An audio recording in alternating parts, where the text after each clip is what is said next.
Office have just confirmed to us that this search and rescue operation started at about 4 a.m. this morning, that they intercepted 4 boats carrying 30 people in all, as you said. Now, that included 27 men, a woman and 2 children. The rescue operation lasted about 3 hours. These people were on 4 small boats. Sky sources that they looked more like canoes than anything more solid, and as you say, a very dangerous and risky journey to undertake. It was a Border Force cutter and another patrol vessel which managed to bring these people safely to shore, where they were medically checked over, and now they have all been put through to an immigration centre where they will be interviewed in due course. Over the course of the morning, we have been hearing from the various authorities involved in finding these people over the past couple of hours. Let me just read you the statement that we were given from the Coast Guard, where they said Her Majesty's Coast Guard is only concerned with preservation of life, rescuing those in trouble and bringing them safely back to shore, where they will be handed over to the relevant partner emergency services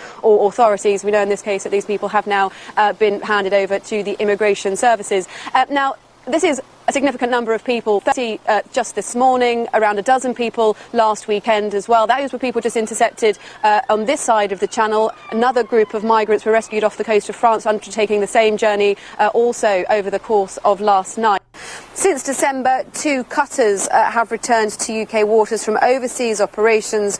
We have agreed a joint action plan with France. Now, these cutters are Border Force patrol vessels, much larger than the average patrol vessels which were cruising through the channel before that, when their deployment was announced by the then Home Secretary Sajid Javid back in December in response to the larger number of migrants that they were seeing trying to cross the channel. It was hoped it would be enough to try and deter people from coming over, but that does not seem to have been the case. 1,200 people, according to Home Office figures, have been intercepted trying to cross the channel from France to the UK, with 800 of those intercepted by UK forces and the remainder by French forces before they have managed to get across that midway point.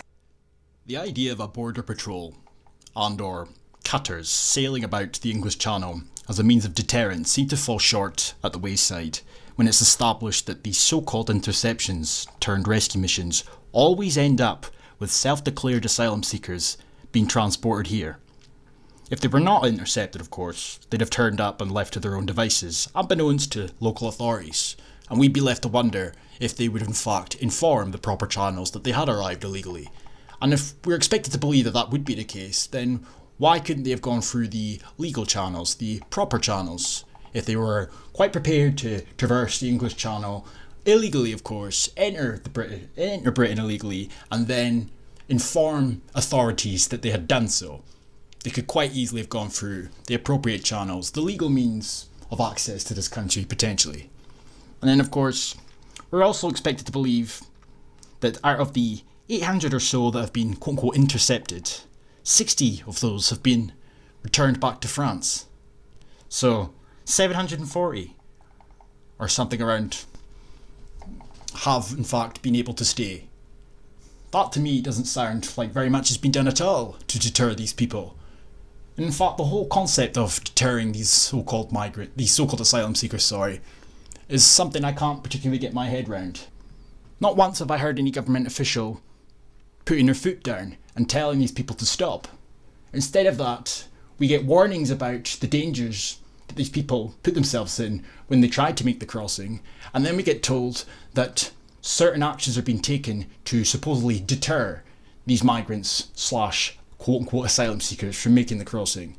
But it's completely pointless. There's nothing about the whole operation that would deter these migrants / asylum seekers, when it's common knowledge to all, including them, that making the journey and then being intercepted by British officials will just see you taken over here. And then, of course, it's up to immigration officials whether or not your interview and your application will then be accepted. That's the reason there's not very much being done in means of deterring at all. In fact, it sounds like these people know exactly what they're doing.